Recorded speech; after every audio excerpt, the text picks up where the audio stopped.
টঙ্গী ইজতেমার ময়দানে মাঠ দখলকে কেন্দ্র করে দুই গ্রুপের মধ্যে সংঘর্ষের ঘটনায় নিহত হয়েছেন অন্তত দুইজন, আহত হয়েছেন শতাধিক মুসল্লি এবং এই ঢাকা মেডিকেলে এখন ভর্তি রয়েছেন চারজন, চিকিৎসা নিয়েছেন অন্তত অর্ধশতাধিক মুসল্লি।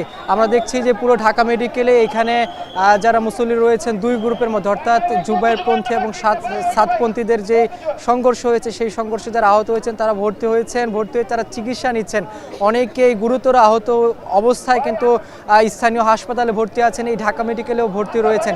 এবং এখানে যারা মুসল্লি যারা রয়েছেন তারা বলছেন যে অতর্কিত হামলার কারণেই তাদের এই যে যারা আহত হয়েছেন তাদের আজকে এই ক্ষয়ক্ষতি হয়েছে। এবং আমরা যেটা আনুষ্ঠানিকভাবে জানতে পেরেছি যে দুইজনের নাম পাওয়া গিয়েছে নিহত হওয়ার ঘটনায়। তবে সুরাই নেজামির পক্ষ থেকে আসলে জানানো হয়েছে যে তিনজন নিহত হয়েছেন, তারা আসলে দাবি করেছেন তাদের যে মিডিয়া উইং সেই তারা আমাদেরকে জানিয়েছেন। এবং এই ঢাকা মেডিকেলে এখন যারা মুসল্লি রয়েছেন তারা কিন্তু এখানে অবস্থান করছেন এবং তারা বলছেন যে এই ঘটনা একটি বিচার বা দৃষ্টান্তমূলক শাস্তি তারা দাবি করছেন।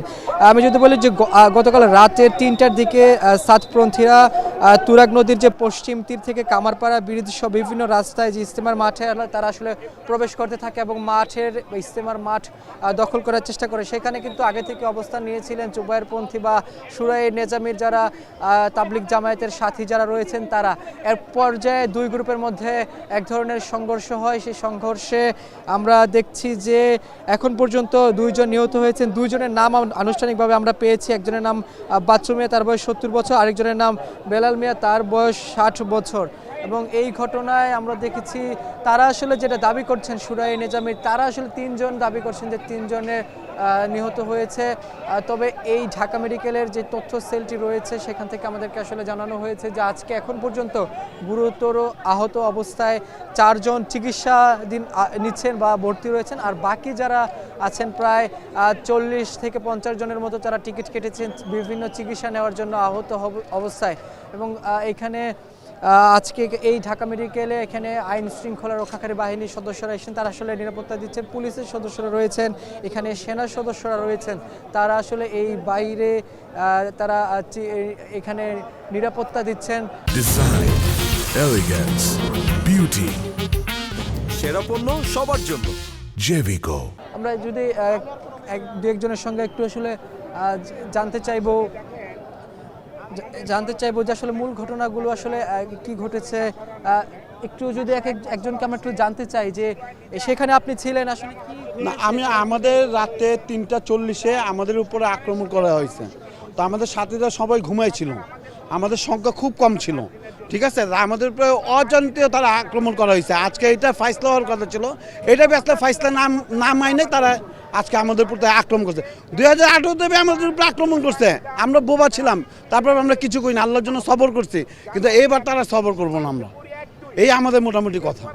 তারা আসলে বলছেন এখানে যারা সুরাই নিজামির যারা তাবলিগ জামায়াতের সাথী রয়েছেন, জুবাইরপন্থী যারা রয়েছেন, তারা বলছেন যে তাদের উপর অতর্কিতভাবে আসলে হামলা করা হয়েছে। সেখানে তাবলিগ জামায়াতে যারা ছিলেন তারা আসলে ঘুমিয়েছিলেন এবং তাদের যেই বিশ্ব ইজতেমার যেই প্রস্তুতি সেটি আসলে তারা এই প্রস্তুতি নিচ্ছিলেন। এবং এক পর্যায়ে দু গ্রুপের মধ্যে আসলে সংঘর্ষ তৈরি হয়। স্থানীয় হাসপাতালে ভর্তি রয়েছেন অনেকেই, ঢাকা মেডিকেলে অনেকে এসেছেন, ঢাকা মেডিকেলে ভর্তি হয়ে এখানে চিকিৎসা নিচ্ছেন। এখন চারজন ভর্তি আছেন, চারজন চিকিৎসা নিচ্ছেন, প্রায় 40 জনেরও বেশি। এবং এইখানে আমরা দেখছি যে দুজন নিহত হয়েছে এবং সুরাই নিজামির পক্ষ থেকে 3 জনের কথা বলা হয়েছে। তবে দুজনের নাম আনুষ্ঠানিকভাবে পাওয়া গেছে, একজনের নাম বাচ্চু মিয়া আর একজনের নাম বেলাল মিয়া। এবং এই ঘটনায় মাঠ দখলকে কেন্দ্র করে আসলে মূল বিষয়টি ঘটেছে বলে আসলে বলছেন তারা।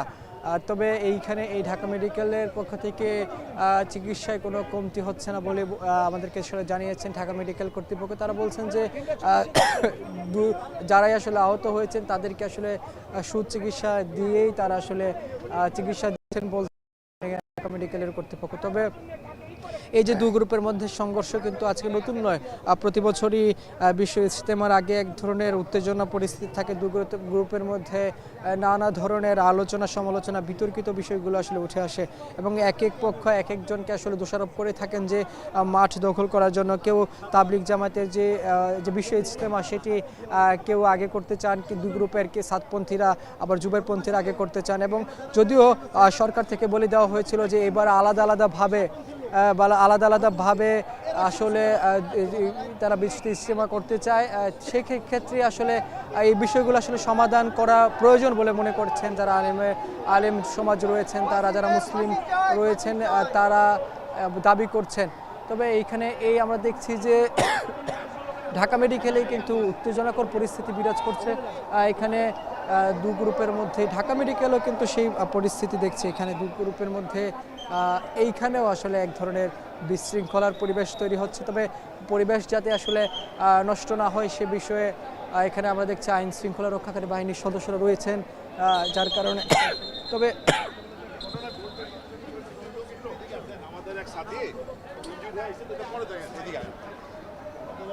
অনেকেই আসলে এখানে অবস্থা রয়েছেন। আমরা একজন এই ঢাকা মেডিকেলও আমরা দেখছি এখন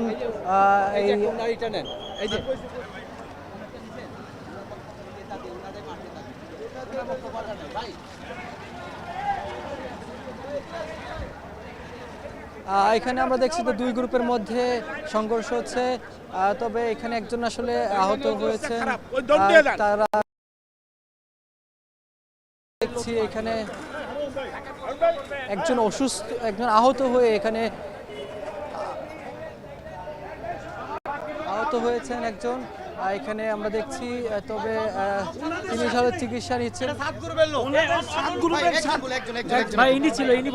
ভাই আমি প্রথমে আমাদের সাথীর একরামের জন্য আমরা আসছি, যে যেভাবে অসুস্থ মাঠের আস্তে আস্তে আমরা দৌড়ঝাঁপ পারতাছি। তো ওনার সাথে যে ভাই ছিল, তো আমাকে প্রেসক্রিপশন দিয়ে বললো ভাই আমার একটু ওষুধ লাগবে, আমরা কুমিল্লার থেকে আসছি। তো প্রথম মিথ্যা বলছে যে আমরা আলেম ওলামার লোক। তো আমরা একরামের নিয়তে আমার টাকাতে আমি ওষুধ এনে দিছি, ভাইয়ের মাথা হাতে দিছি।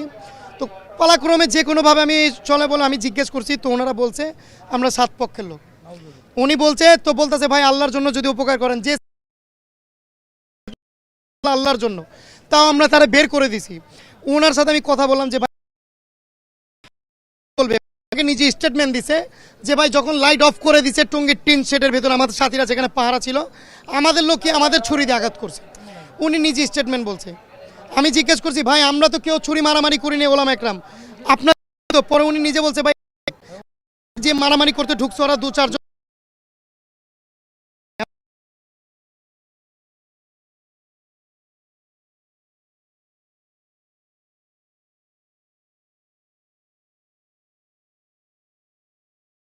ছিলাম আরে ভাই তখন ওরাও আমাদের দিকে আসছে, আমরাও গেছি। এখন কার বাড়ি কার উপরে পড়ছে এটি বলতে পারতেছি না। তবে ভাই ওইটাই আপনি আমাকে যেটা বলছেন সেটা আমরা দেখছি এখানে যিনি আছেন একজন আহত হয়ে এসেছেন।